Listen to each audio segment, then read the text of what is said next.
নমস্কার, আমি দিশানী মুখার্জি। আজ বসন্ত পঞ্চমীর এই পূর্ণ লগ্নে আমরা যে দেবীর আরাধনায় নিজেকে বিলীন করেছি, আসুন জেনে নিই সেই দেবীর জন্ম রহস্য। কে ছিলেন দেবী সরস্বতী? কীভাবেই বা তার সৃষ্টি? দেবী সরস্বতী, তিনি শিক্ষা, জ্ঞান, শিল্পকলা, সঙ্গীত, প্রজ্ঞা এবং বাণীর দেবী।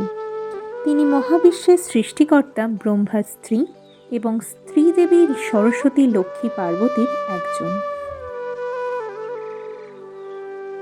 তার হাতে থাকে বীণা, যা সঙ্গীতের প্রতীক, একটি পবিত্র গ্রন্থ যা জ্ঞানের প্রতীক এবং একটি রাজহাঁস যা বিশুদ্ধতার প্রতীক।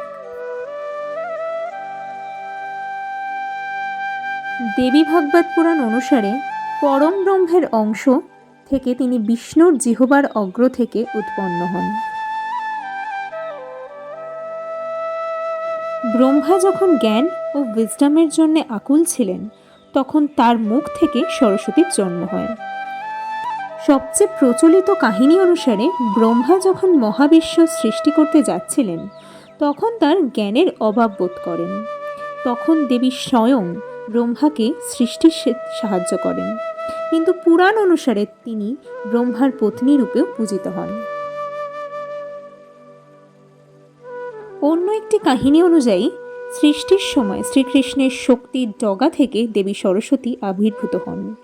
আবার ব্রহ্মবৈবর্ত পুরাণ মতে গোলকে শ্রীকৃষ্ণের কণ্ঠদেশ থেকে সরস্বতীর জন্ম।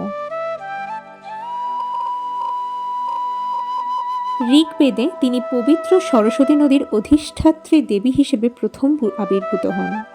পরে যিনি বাণীর দেবী রূপেও পরিচিতি লাভ করেন। আবার মৎস্য পুরাণ অনুযায়ী তিনি ছিলেন নদী।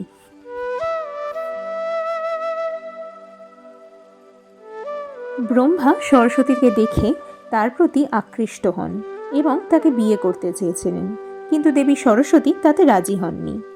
পুরাণ অনুসারে 5 মাথা ব্রহ্মার উৎপত্তিরও এই ঘটনার সাথে যোগসূত্র রয়েছে।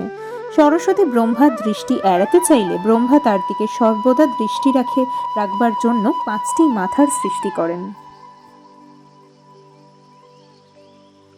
বৈদিক যুগ থেকে সরস্বতীকে এক শক্তিশালী নদী হিসেবে পুজো করা হতো, যা জ্ঞান ও উর্বরতার প্রতীক ছিল। মহাভারত অনুযায়ী সরস্বতী নদীর তীরে পিতৃতর্পণের বিধান ছিল।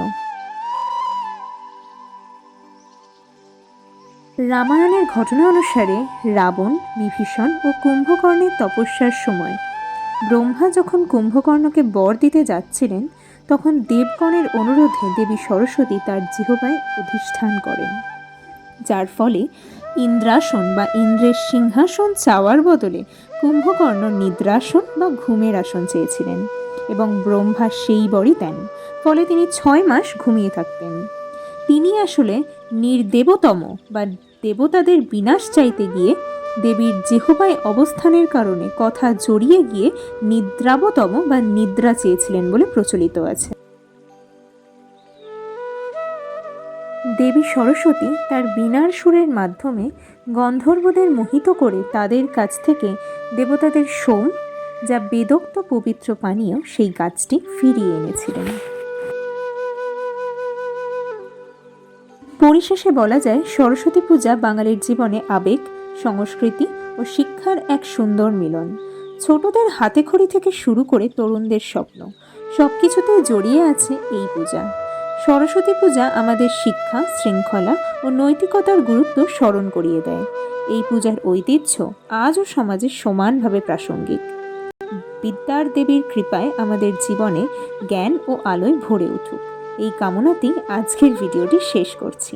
নমস্কার।